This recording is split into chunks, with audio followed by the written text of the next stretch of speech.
So, I'm gonna get started. So, the last set of worksheets and the last homework are gonna be due on the second, December 2nd. That's just after Thanksgiving. Exam number 4 will also be on the 2nd. So that's the Tuesday after Thanksgiving, the first Tuesday of December. After that, we will have our presentations for the semester project. The presentations and papers are due on the 4th, the Thursday of that week. So make sure your topic has been accepted. You need to do a 2 to 3 page paper on the topic and a 4 to 8 minute presentation on the topic. The presentations will be in class from the 4th through the 11th. The schedule will be up later today. I made the ordering. I just need to figure out exactly how many presentations to do per day, kind of thing. And the order is literally random, just randomize the class list. And make sure you have your slides ready in class to do your presentation. So you need to have everything ready by the 4th. So you can bring your slides on a USB stick. You can email them to me. You can submit them in a format I can download. And open it, but they have to be something that I can open on the computer here. So.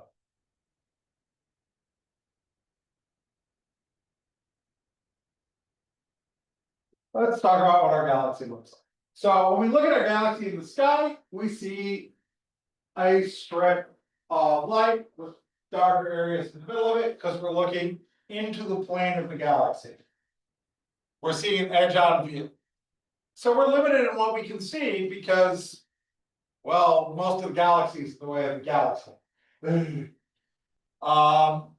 We can use measurements and observations of other galaxies to predict what our galaxy might look like.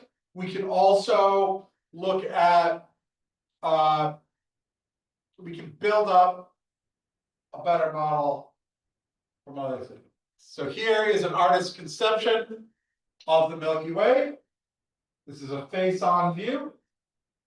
You can see we have a bar with various spiral arms coming off. And we can build up a model like this by looking at, actual stars we can see in things. And then around the Milky Way galaxy, there's a bunch of smaller galaxies orbiting. So it turns out, amusingly, the closest galaxy to us was not discovered until relatively recently, because it happens to be on the opposite side of our galaxy from us. So the center of our galaxy is in play. And we have a good idea of what our galaxy would look like from the outside. We know it has several distinct spiral arms and a bar across the center. And one of the things we can think about is, why do spiral arms form in certain galaxies? Like, what's the process that forms spiral arms? So we can measure the position and motion of gas clouds and get a general idea of the structure of the Milky Way and its spiral form. And how spiral arms could form. I feel like I'm gonna put the start of this in one place. Just a second.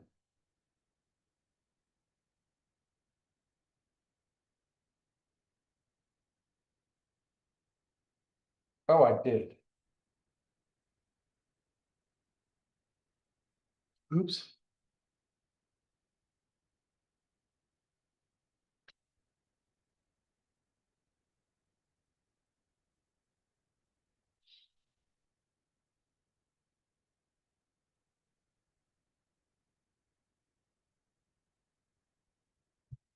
So again, sorry, I skipped a few slides by accident setting it up.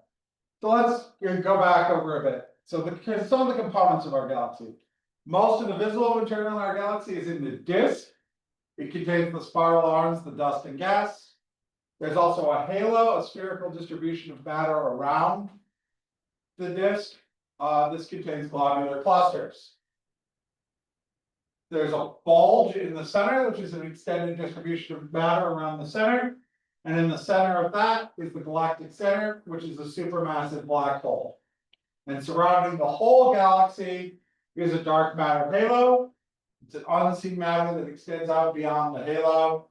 And it's known to exist because we can observe gravitational effects from it. So we can observe the orbits of stars and see that there needs to be extra matter there to make those orbits happen. The galactic halo and globular clusters formed very early. So because of this, the halo is essentially spherical. And the stars in the halo are very old, and there's little to no gas or dust. The galactic disk is where the youngest stars are, as well as star formation regions. Things like emission nebula, large clouds of gas and dust. And surrounding the galactic center is the galactic bulge, which contains a mix of older and younger stars. So here's an infrared view of our galaxy that's got much more detail in the galactic center than the visible light view does, because infrared is not as much affected by gas and dust because of the longer wavelength. And if we look at the orbits of stars in our galaxy, halo stars have pretty random orbits high above and far below the disk with somewhat random orientations. Bulge stars also have orbits with random orientations, so these form. You get a lot of stars with sort of random orbits, you get a roughly spherical structure. And then the disk stars orbit in circles with the same orientation, except for a little wobble up and down. Stars in the disk all orbit in the same direction with a little up and down motion. Halo and bulge stars orbit in random orbits. The bulge of the orbits of the stars of the bulge halo have random orientation.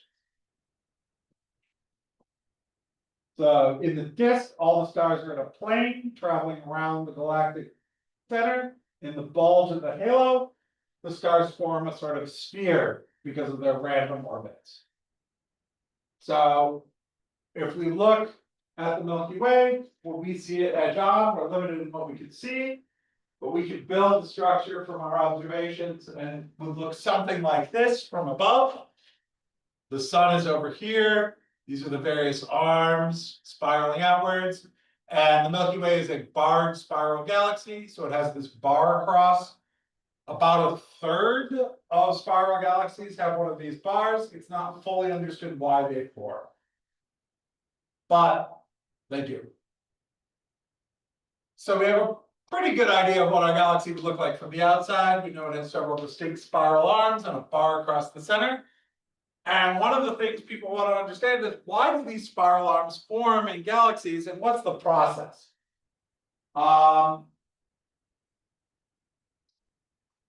So we can determine the form of the Milky Way by measuring the position and motion of gas clouds. You get a good idea of the general structure. But one of the big questions we want to answer is, how did this spiral structure form? Well, the simplest idea is that maybe the center is spinning faster than the inside. And, which is something that could easily happen. So the inner part is spinning faster than the outer part. So you could basically have some stuff, and then it winds up into a spiral. The problem with this is that this wouldn't last a long time. You'd start with this, you'd get a nice spiral, but you keep getting tighter and tighter spirals, and it would eventually just sort of even out into a disk. The arms would wind up after a few galactic rotations, a few billions of years. But we need a method that retains spiral structure for galactic lifetimes, because we see lots of spiral galaxies, and they don't have this, they're not getting more wound up as they get older, and things like that. Like, it doesn't, the spiral arms are rotating along with the galaxy, they would curl up. You'd go from something like this to something like this to something like this. And this doesn't really make sense. So it turns out what we think the actual process is that there are density waves. Oh.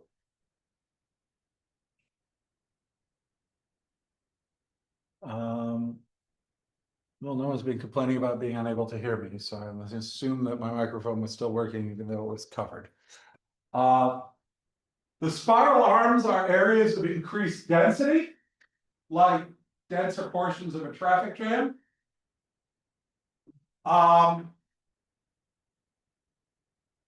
And so material will bunch up in certain areas. And when you get denser material, more gas and dust compressed into a tighter space, well, that increases the probability it will collapse in on itself under gravity. And when that happens, you get star formation. So the compressed material leads to enhanced star formation, which makes the density waves stand out. And this structure of waves traveling around is able to persist on astronomical timescales. This will last because these waves will travel through the galaxy continuously. They appear to be, so spiral arms appear to be density waves with stars moving in and out of them, much as cars move in and out of a traffic jam. So it turns out, yeah, if you've got like traffic jams, if you look at a traffic jam from above, the traffic jam will actually move along the road. It travels backwards.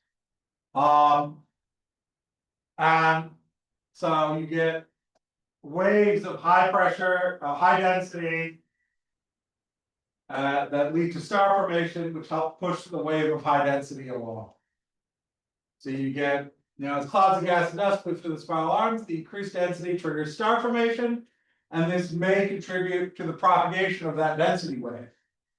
So, stars form, live, die, explode, they help push the next group, push the wave forward.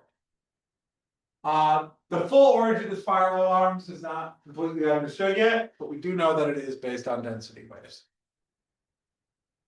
So our galaxy is an example of a barred spiral, but that's not very easy to determine from within it. The galaxy consists of a disk, a halo, a central bulge, a galactic center, and a dark matter halo. And the spiral arms may be maintained by density waves like cars in a traffic jam. So one of the things you might want to figure out is how massive is our galaxy? How do you weigh a galaxy? Well, we go back to the way we weigh lots of things in astronomy, Kepler's third law. So if we look at the orbits of stars, a star at the visible edge of the galaxy can tell you how much matter is contained within its orbit because of Kepler's third law. And this works as long as there's not too much stuff out beyond the orbit of the star. Now we find there is more stuff. So basically, what happened is that we observed the orbits of stars around our galaxy. And when we looked at how they should look based on what we can see or around various galaxies, when we looked at the orbits of these stars based on what we could see and compared it to the actual velocities, the mass we see doesn't explain the orbits we observe. So there needs to be extra mass there. We'll get to that later when we start talking about dark matter. So the orbital speed of an object depends only on the amount of mass between it and the galactic center. So measuring the galactic orbital speed allows astronomers to calculate the galactic mass contained within the orbit. And one of the things we found out is that there's a lot more mass there than we can see. So the sun's orbital motion, radius and velocity can tell us the mass within the sun's orbit, for example.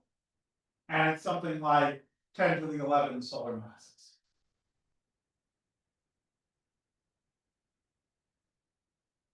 And the orbital speed and radius of an object in a circular orbit around the galaxy tells us the mass within that orbit.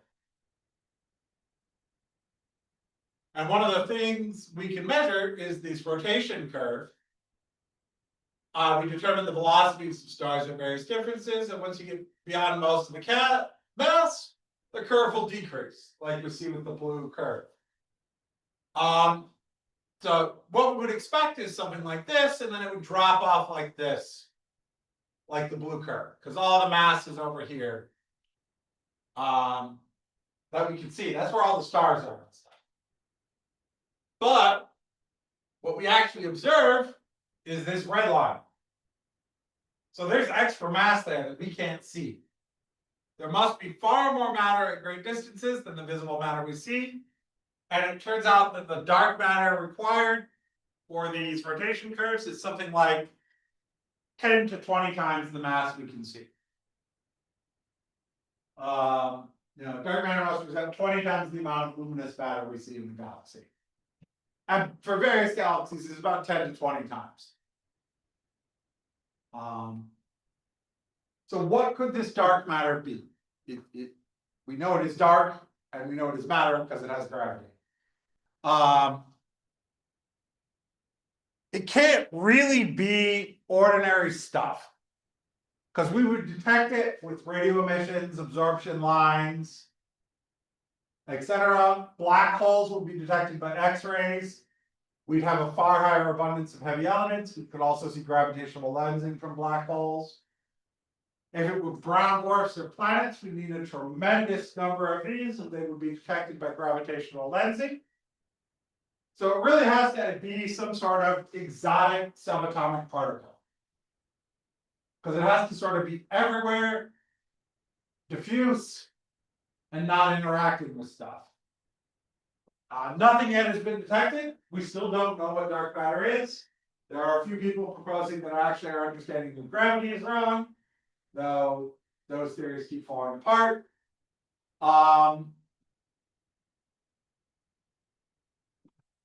So the general thought is this is some sort of exotic subatomic particle. Nothing yet has been detected. Various experiments are searching. The biggest problem with this is we know so little about dark matter that designing an experiment to detect it is based on a whole bunch of assumptions about what it is. Kind of problem. Like, if it is this one thing, we could design an experiment to sort of detect this one thing, but we don't know if it is that one thing. So it's sort of a shot in the dark. Now, the existence of large amounts of dark matter means that what we see out in the universe is actually only a tiny fraction of the mass of our and other galaxies. Most of the mass of the universe, 96% of the mass of the universe, is something undetectable to us. And we found that dark matter halos exist around nearly all galaxies. We've figured out a number of ways to detect them from their gravitational effects. We can look at galactic rotation curves, but they also cause gravitational lensing. So you can observe them that way. So here is a short video about some more of the structure. Rounded bulge and halo. Gas resides almost exclusively in the disk, and we refer to all the gas and dust that resides between stars as the interstellar medium.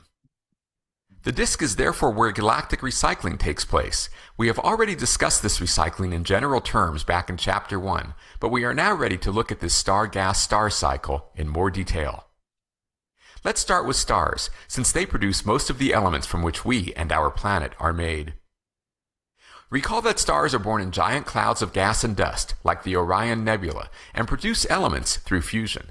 Massive stars are particularly important because they are the only stars that reach the advanced stages of fusion that can produce heavier elements. These stars ultimately return much of their gas to the interstellar medium, first through stellar winds that blow gas away from their surfaces, and then through their deaths in supernova explosions. When a supernova explodes, it creates an expanding bubble of very hot gas, in which temperatures are far too great for pressure to overcome gravity and make new stars.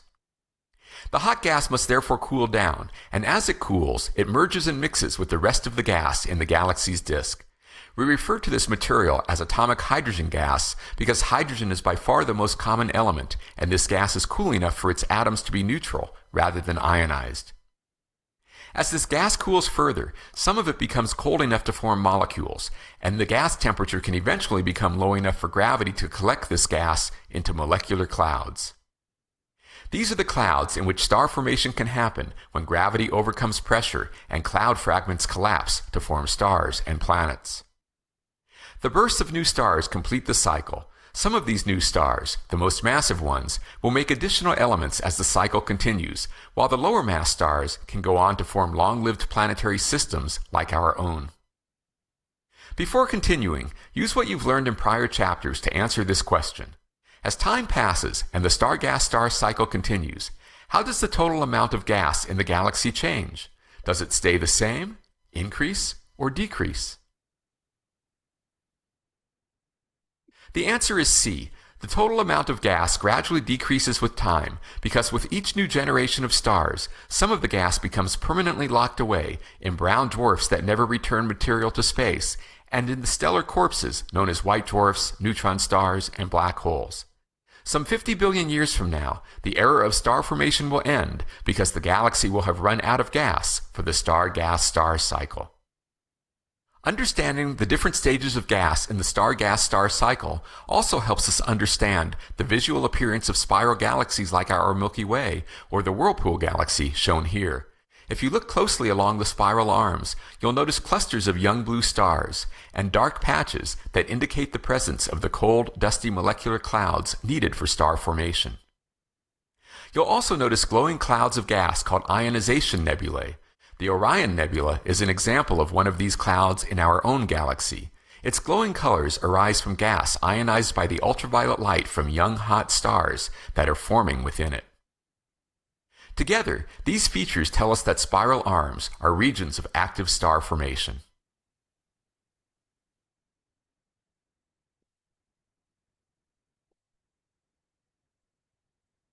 So the process of recycling gas in our galaxy, we have clouds of hydrogen, then you get molecular clouds, the formation of stars, nuclear fusion in stars, the death of stars and the return of gas, these hot bubbles of gas blending into the atomic hydrogen clouds, then back into the interstellar gas.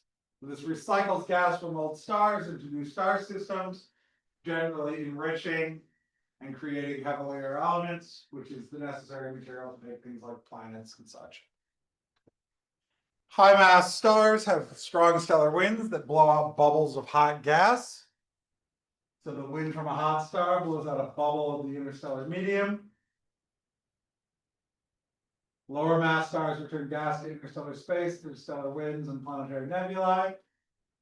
And the X-rays from hot gas and supernova remnants reveal newly made heavy elements. And as a supernova remnant cools and begins to emit visible light, it expands, and the new elements made by the supernova will mix into the interstellar medium, enriching it with more heavy elements. Or polluting it with more heavy elements, depending on your point of view. And multiple supernovae can create these huge hot bubbles that can blow out of the disk. And then gas clouds cooling in the halo can basically rain back down on the disk. They're attracted gravitationally to it. So atomic hydrogen gas will form as hot gas cools. It cools enough that the hydrogen bond to each other. So you can form, well, atomic hydrogen. Electrons will join with protons and stop being ionized, and then molecular clouds, H2, will form after gas cools enough for atoms to combine into molecules. So molecular clouds in the Orion are mostly H2, diatomic hydrogen, about 28% helium, about 1% carbon monoxide, and lots of other molecules as well. Like, there is a big nebula out there that's got lots of ethanol and also some organic compounds that are sort of pineapple tasting or smelling. So it's sort of a giant cocktail. Gravity will form stars out of the gas and molecular clouds, and that will complete the star-gas-star cycle. And radiation from newly formed stars is eroding these star-forming clouds. So your radiation from nearby stars is basically eroding the surface of these clouds and causing them to glow. But the densest knots of gas resist that erosion and continue to form stars, and you get these complex structures. So stars make new elements by fusion. Dying stars expel gas and new elements, producing hot bubbles. The hot gas cools, allowing atomic hydrogen clouds to form. Further cooling permits molecules to form, making molecular clouds. And then gravity forms new stars and planets in these molecular clouds. So, stars, and then everything cools down to form new stars. And we observed the star-gas-star cycle operating in the Milky Way's disk using many wavelengths of light. Gamma rays come from cosmic ray collisions with gas atoms. X-ray images show the hot gas in the halo. Visible light shows us where dusty clouds are that block our visible starlight. Infrared, short wavelength infrared images clearly show the Milky Way starlight. Long wavelength infrared show radiation from dust particles, and radio waves from molecules trace the coldest gas clouds, and radio waves also come from warmer clouds. These are different. Yes.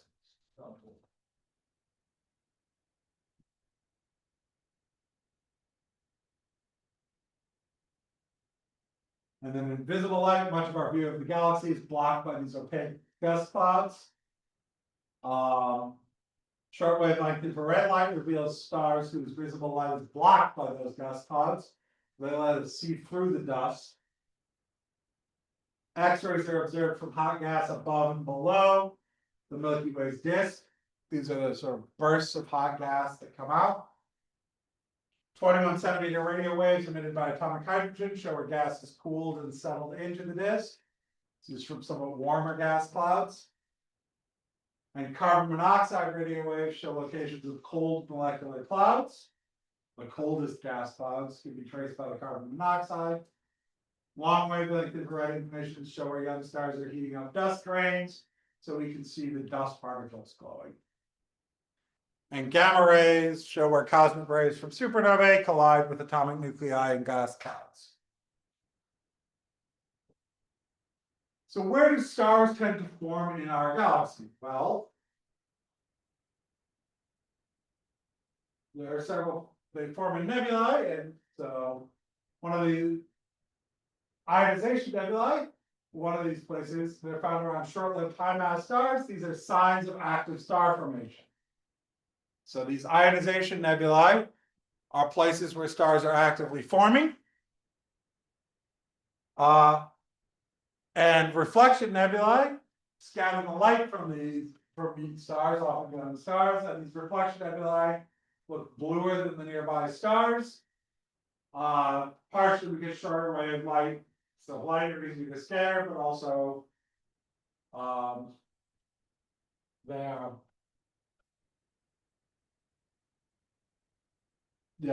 for the same reason our sky is blue, because shorter wavelengths of light are easier to scatter. So we see the blue light scattered. This is an emission nebulae. And much of the star formation in the disk happens in the spiral arms. So this is the whirlpool galaxy because it's easier to image other galaxies, not our own. But the star formation is happening in the spiral arms of this galaxy. So spiral arms are waves of star formation.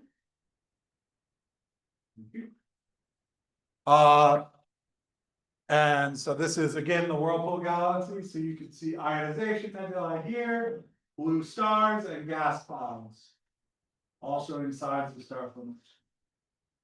So gas clouds get squeezed as they move into the spiral arms. The squeezing of clouds triggers star formation. The young stars flow out of the spiral arms. So gas clouds following the same orbits as stars become compressed as they enter the spiral arms. The compression causes the formation of new stars, including blue high mass stars that give spiral arms a distinctive hue. The blue stars die away long before they complete one orbit. So they tend to be close to the spiral arms, and then red and yellow low mass stars populate the entire disk because they have longer lives and survive for many orbits. Now, in the center of the galaxy, the galactic center is invisible at you can't see it at visible wavelengths because there's too much dust in the way. There's lots of dust in between us and the center of the galaxy, so it's hard to see with just optically. But we can observe it with other wavelengths. So we can use measurements. It's primarily a radio source, but we can use measurements and observations of other galaxies to predict what our galaxy might look like as well. So this is a view towards the galactic center in visible light. You can see how it's quite obscured by dust. And here, the two arrows right here indicate the location of the center. And there's nothing obvious there because there's so much dust in the way. These images are in infrared radio, and X-ray, give you a different view of the inside. So this is infrared. You can see through some of the dust here. We can see that brighter spot. This is radio waves. You can see this more dramatic structure. This is an X-ray. This is Sagittarius A star in the center here. And this is another radio image.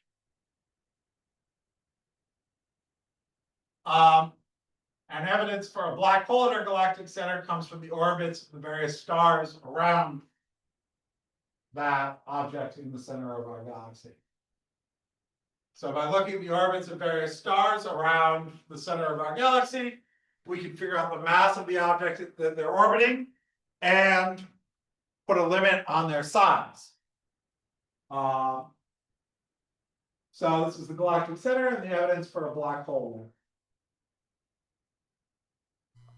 This figure shows strong evidence for the existence of a black hole with a mass about 4 million times that of our Sun at the center of our Milky Way galaxy.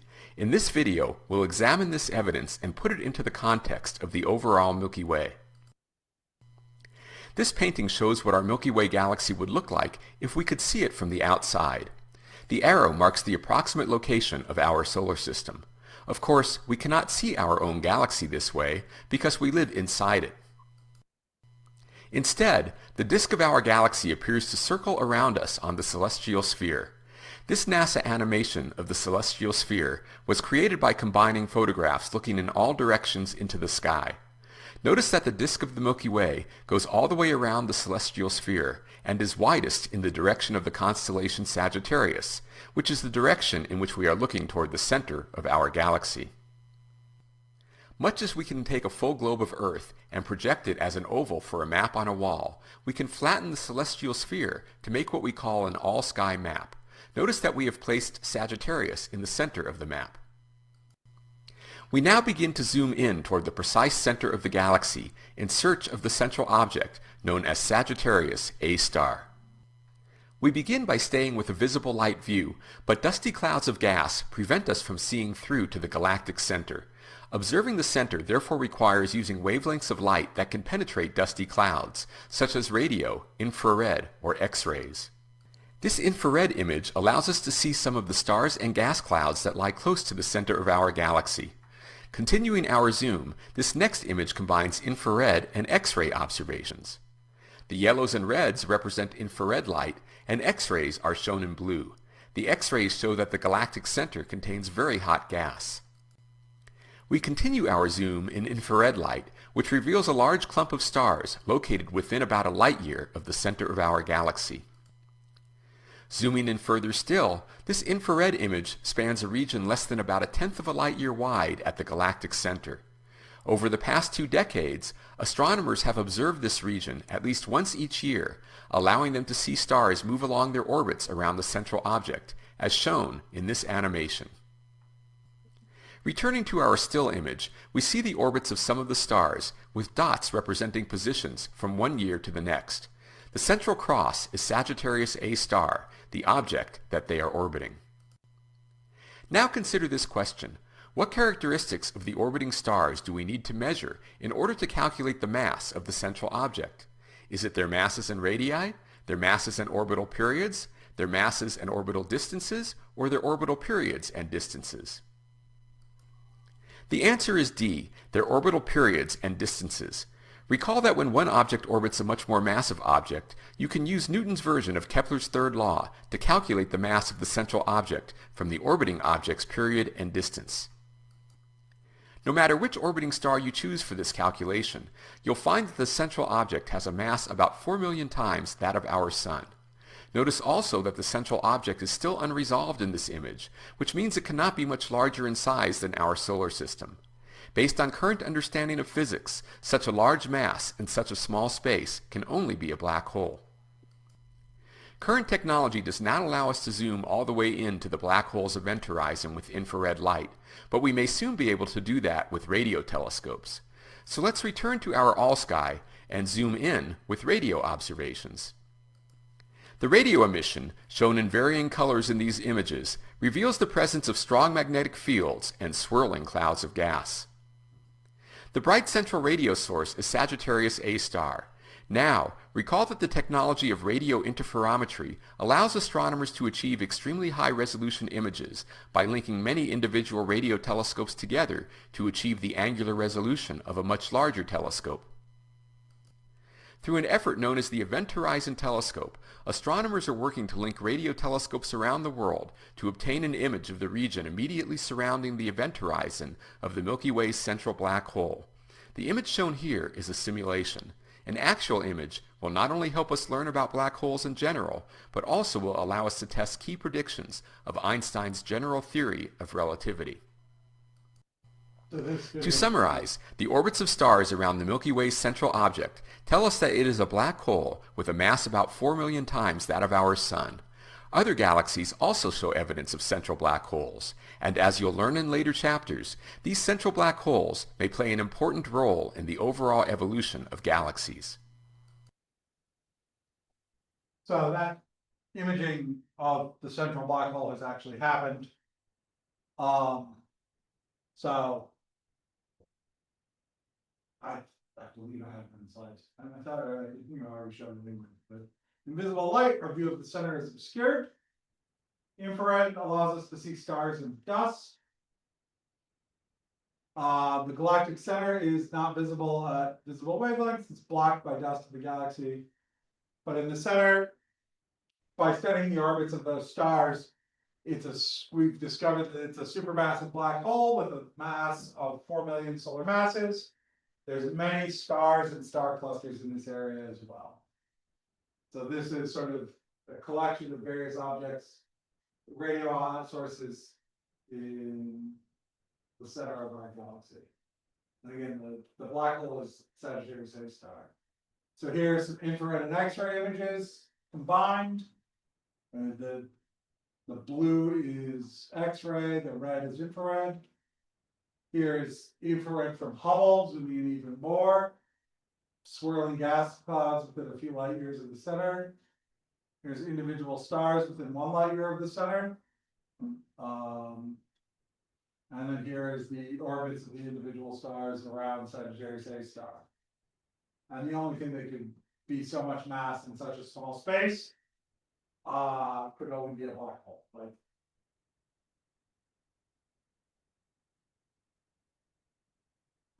And radio light also reaches us from the galactic center. It allows us to see the intricate detail sculpted by various magnetic fields. Here's gas swirling around the central object, seen in radio light. And this is a simulation of the event horizon non-discovery witness.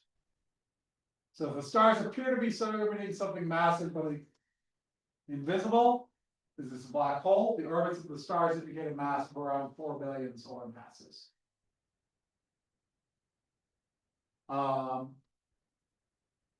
So some of the detailed observations of our galactic center, various infrared observations of stars close to the central black hole, allow us to see that things are orbiting quickly around that large mass, and these can be used to determine the mass of the central object, and it is a supermassive black hole of about 4 million solar masses.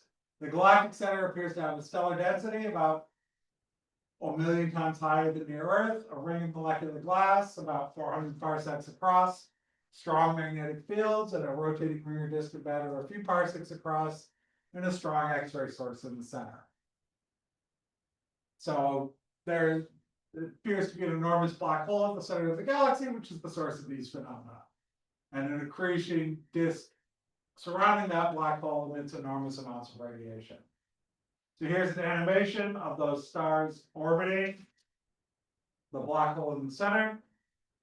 And we can determine the mass from that. So just here are some of those orbits around the object in the center with the orbits of things in our solar system for scale. This is Eris, Pluto, and Neptune, and Sedna. These are some dwarf planets and Neptune in our solar system. But you can see that this is the area that, the size that this can be has to be on the scale of our solar system. But it's 4 million times the mass of the sun. So really the only thing we know that it could be is a black hole. The orbits of these objects are very close to the galactic center. S2 here has the best fit for a nice orbit, and it assumes a central black hole of about 4 million solar masses. And lastly, we see X-ray flares from the galactic center that suggest that tidal forces of the suspected black hole occasionally tear apart chunks of matter without falling. So this is an image of Sagittarius A star from the Event Horizon Telescope.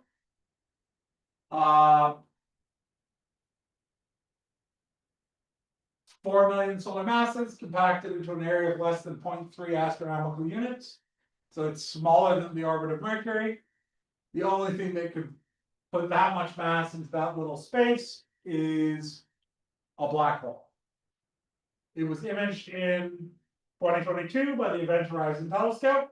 There is the image. And this black hole will continue to grow over time. It consumes nearby gas. About 1 solar mass per year. And it consumes larger objects, stars, every 10,000 years or so. And when it consumes larger objects, this can cause a significant burst in activity and X-ray emission from the sun.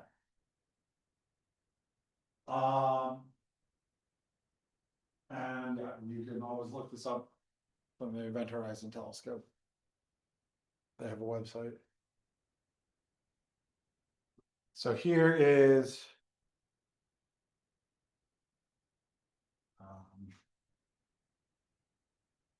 come on. Are you not working? Just a second.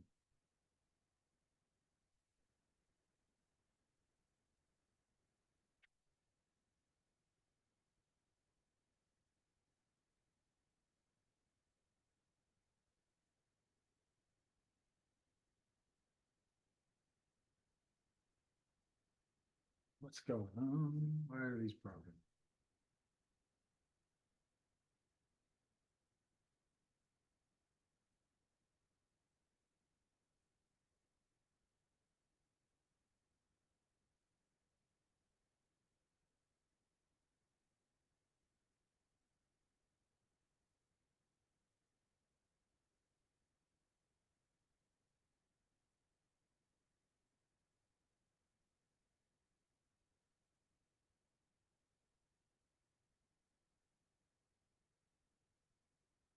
Just a second.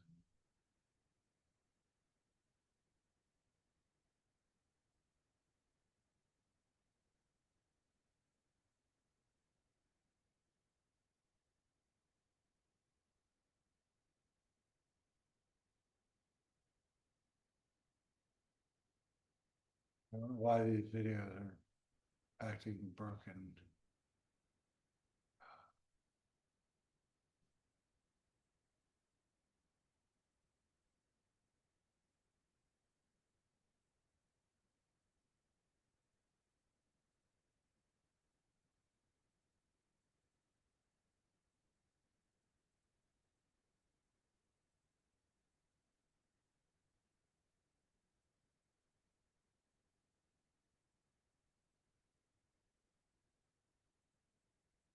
So we'll just watch it. This is a zoom into the black hole at the center of our galaxy.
Okay. I don't know why that video is broken, but it is. So we can determine the mass of our galaxy by measuring the orbits of stars and using Kepler's third law. We found the vast majority of the mass of the galaxy is in a dark matter halo of unknown composition, and that the center of our galaxy contains a supermassive black hole of about 4 million solar masses. So let's talk about what types of stars we find in the galaxy. We generally find two types of stars in the galaxy. Most stars are disk stars that orbit in the plane of the galaxy, while some stars are halo stars that orbit in the galactic halo. And we find the disk stars are younger, the halo stars are older. So let's continue talking about that structure of the galaxy. We now briefly turn to how our galaxy formed. Key clues come from the differences we find in the disk and the halo. As we've discussed, the disk exhibits orderly rotation, and because it has star-forming clouds, we find stars of all ages in the disk. In contrast, halo stars have randomly oriented orbits, and its lack of star-forming gas means that it contains only old stars because there is no place for younger stars to have formed. These clues suggest a basic scenario for how our galaxy formed. The galaxy began as a giant protogalactic cloud of hydrogen and helium gas, along with an even larger amount of dark matter. Stars that formed early on, before the cloud had any organized rotation, became halo stars with random orbits. As time passed, gravity caused the gas, but not the dark matter or stars that had already formed, to collapse to make a spinning disk, which is why the star-gas-star cycle continues in the disk to this day. While this picture probably captures the essence of spiral galaxy formation, the full story is more complex. For example, careful studies of halo stars suggest that there were probably at least several distinct protogalactic clouds that later merged in the formation of our galaxy. To recap, in this video, we have explained how the Milky Way's shape reflects its patterns of star motion, described the star-gas-star cycle that enriches the Milky Way with the elements needed for life, and described how the properties of disk and halo stars suggest a basic picture of galaxy formation. I hope. So what do halo stars tell us about the history of our galaxy? Well, here's sort of an image of our galaxy. There's the halo stars around, and then there's the spiral stars in the disk. So there's a bunch of stars in the halo, and there's this disk. So the disk population, stars with compositions like the sun, they tend to have more heavy elements. They orbit near the plane of the galaxy. It's a mix of young and old stars. Well, the halo population has stars with a scarcity of heavier elements. They orbit at random inclinations to the galactic disk and are all older, low-mass stars. And the reason for the difference is that the Milky Way's gas sunk into the disk. So these were originally identified by Walter Baade as two stellar populations in looking at the Andromeda galaxy. Because again, it's easier to observe other galaxies other than our own, because we're stuck in our own, which makes it hard to differentiate things. Seeing population 1 was disk stars and population 2 was halo stars, and determined distinct differences between these populations. Population 1 in the disk had circular orbits, a wide range of ages, and high metal abundance. Population 2, the disk and halo, had eccentric or tilted orbits, were old and had low metal abundance. Population 3 is theoretical and would have an extremely massive stars with no metals. Probably in the real world, there's variation between these types, two types. So this is, how do we think the galaxy formed? So our galaxy probably formed from a giant cloud of gas. And much like the way a star forms, it collapsed under its gravity. Halo stars formed first as gravity caused the cloud to contract. The halo stars formed. Then, as it collapsed and spun, it spun out into the remaining gas settled out into a spinning disk, which formed the disk stars. And stars continuously form in the disk as the galaxy grows older. There's some debate about whether this is exactly how galaxies form. There may be additional steps involving collisions of galaxies and such. This model is distinctly oversimplified, but stars continue to form in the disk as the galaxy grows older. This is sort of the simplest model we have for galaxy formation. We'll talk about galactic evolution later, but the general idea is that this is the most basic idea for how you might get a spiral galaxy, but there's thought that there's interactions with other galaxies are important to the formation of spiral galaxies. More detailed studies show that halo stars formed in clumps that later merged. We also know that, every once in a while our galaxy cannibalizes a nearby small galaxy. So galactic cannibalism is a thing. They tear apart small nearby galaxies and incorporate their material. So the formation of the galaxy could have been similar to the formation of a star, but on a much larger scale. This is the monolithic collapse model of the formation of a galaxy. The galactic cloud collapsed to form a disk. Old stars with globular clusters remained in the halo, and then it fragmented into clustered-sized pieces, further fragmented into star-sized pieces. Now, the formation of the galaxy may not have been as peaceful as that. We're finding that galaxy collisions are very common. So, for example, the Sagittarius dwarf galaxy and others are being torn apart by the tidal forces of the Milky Way and being incorporated. And as a galaxy is torn apart, it forms tidal streams in the halo of our galaxy. and multiple streams have been identified in the halo of the Milky Way.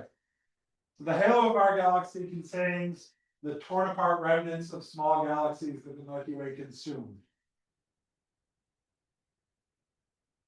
Now, collisions serve to stir up stars and gas in the disk. The disk becomes thicker and the stars form in this thick disk. And gas will settle back into a thinner disk when where the newest stars will form. And there are more collisions coming.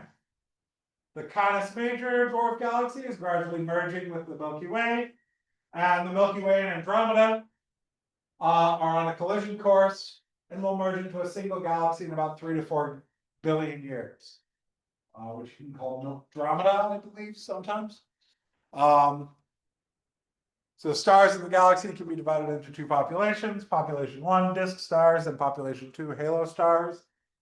And the galaxy may have formed from a larger version of the process by which stars are formed, and collisions between galaxies are also important to explaining the structures that we see in our galaxy today.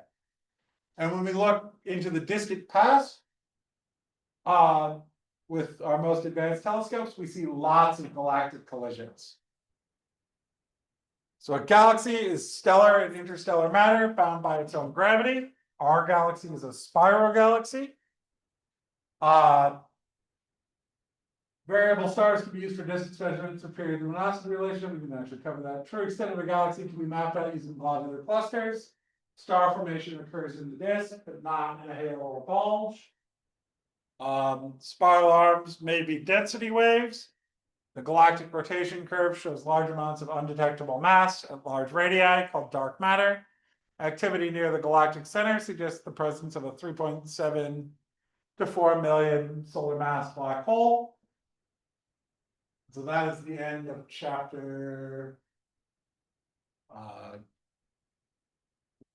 20. What was this? 5.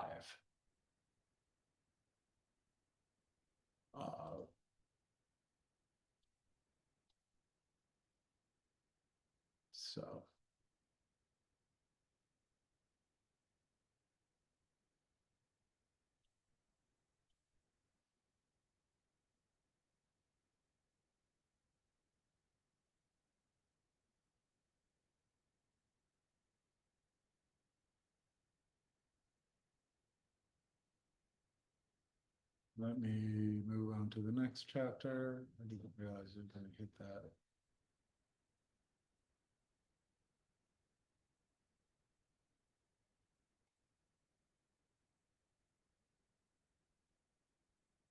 So let's talk about the difference between normal and active galaxies.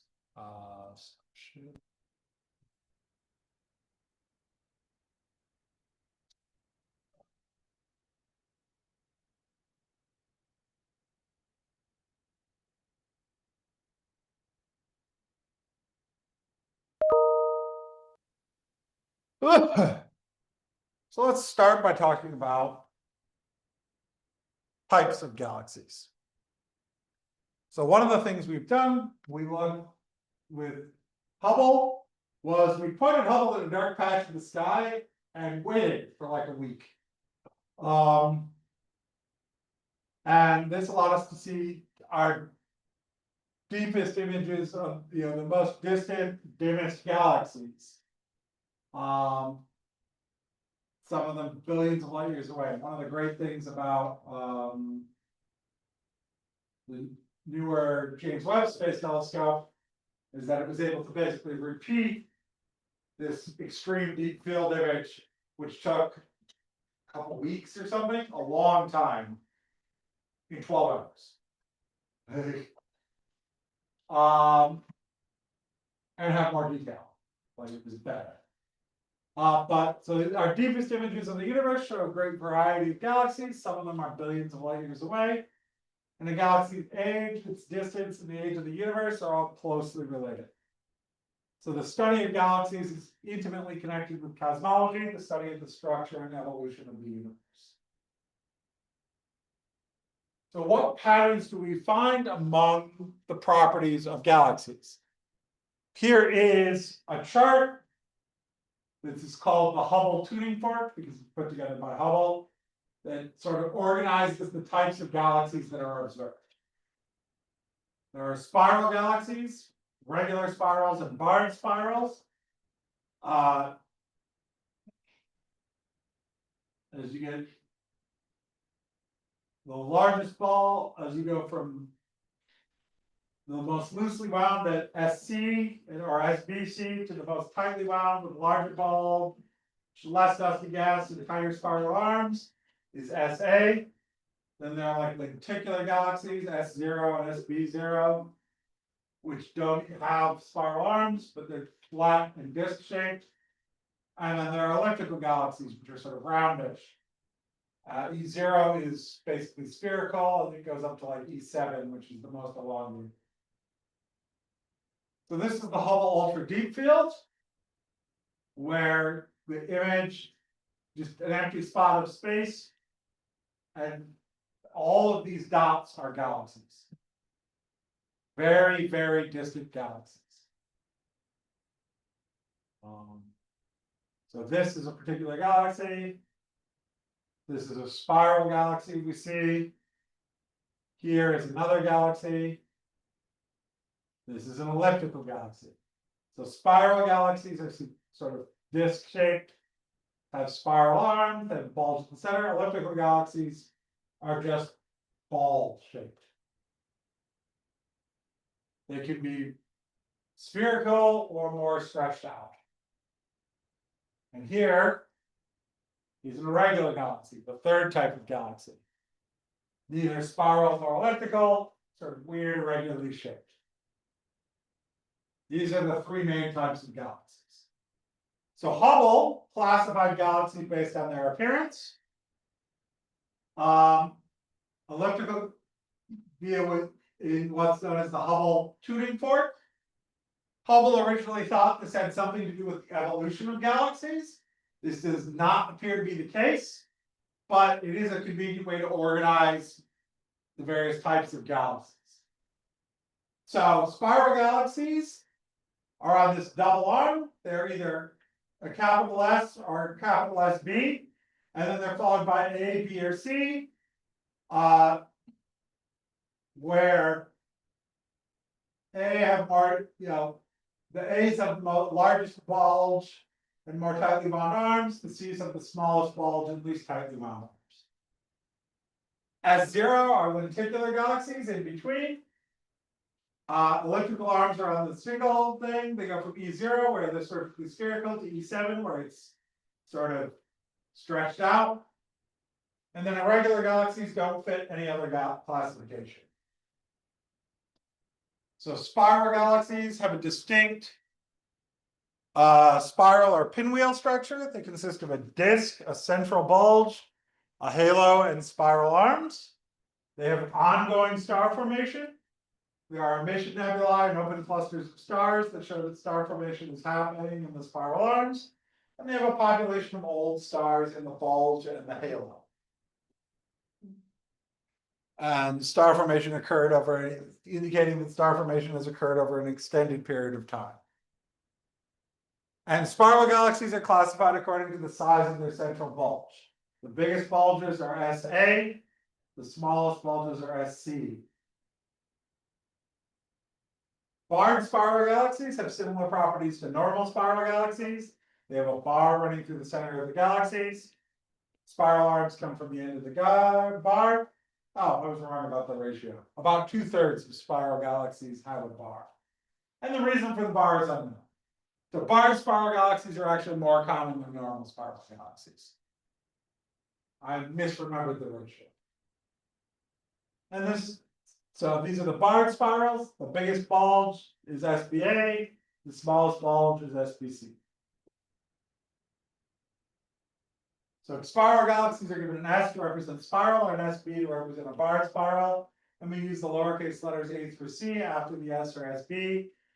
Galaxies classified as SA or SBA will have the largest bulge and the most tightly wound spiral arms. Galaxies classified as SC or SCB, SBC will have the smallest bulge and the least tightly wound spiral arms.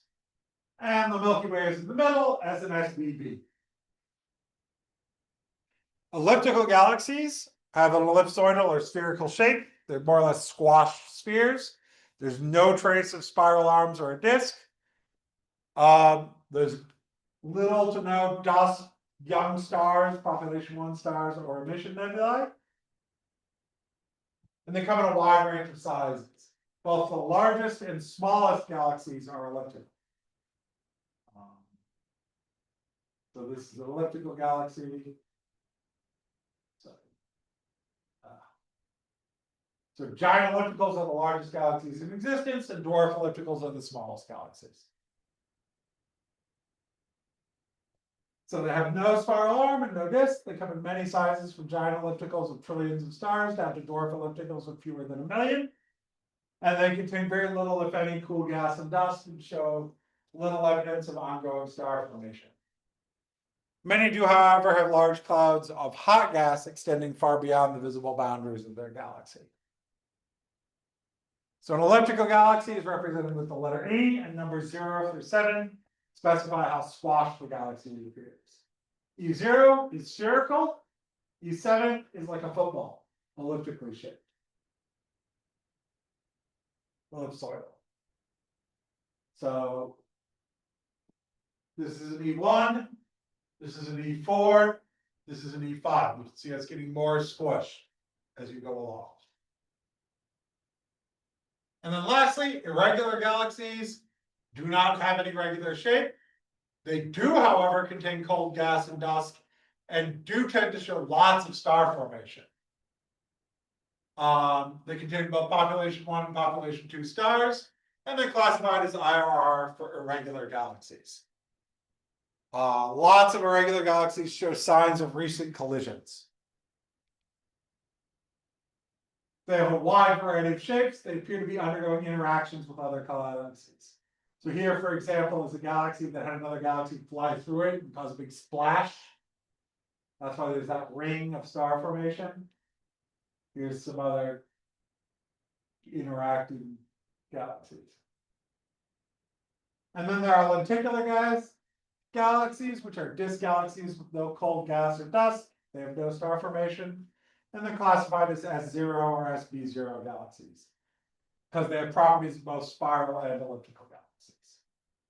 So here's a lenticular galaxy, an S0, and here's an SB0. They have a disk and a bulge, but no spiral arms and no interstellar gas. And Hubble classification was the once thought to be evolutionary. The galaxies might evolve from one type to another. How could this happen? Could an elliptical galaxy find cold gas and dust and become a spiral? Could a spiral uncollapse to be an elliptical? We now do believe the galaxies evolved, but not via this classification scheme. They're changes via collisions. So here's a sort of summary of galaxy properties by type. Spiral or barred spiral have a highly flattened disk of stars and gas containing spiral arms and thickening to a central bulge. SB galaxies have a central bar as well. Elliptical have no disk. The stars are smoothly distributed through an ellipsoidal volume, and there's no obvious substructures under the denser central nucleus. Irregular galaxies have no obvious structure. Irregular 2 galaxies often have an explosive appearance. The stellar content. The spiral galaxies have both young and old stars. Halos consist of old stars only. Elliptical galaxies contain only old stars. Irregular galaxies contain both old and young stars. Gas and dust. Spiral and barred spiral disks contain substantial amount of gas and dust. Halos contain little of either. Ellipticals contain hot X-ray emitting gas, little to no cold gas and dust. Irregulars are very abundant in gas and dust. Star formation. Spiral and barred spirals have ongoing star formation in the spiral arms. Ellipticals have no significant star formation during the last 10 billion years or so. Irregulars have vigorous ongoing star formation. And stellar motion. In spiral and barred spiral, gas and stars between the disk move in circular orbits around the galactic center. Halo stars have random orbits in 3 dimensions. In ellipticals, stars have random orbits in 3 dimensions. And in irregular stars and gas have very irregular orbits. That's all we're going to do for today. Don't come here next week on Tuesday because it is a holiday. It's Veterans Day. City Colleges is closed. So don't bother coming here on Tuesday. We will be meeting again on Thursday, continuing on after that. So have a nice weekend. And I'll see you all next Thursday. Because we will not be meeting on Tuesday. Though if you do have classes on Monday, City Colleges is open on Monday. It's just closed on Tuesday for Veterans Day. So I'm going to end the meeting.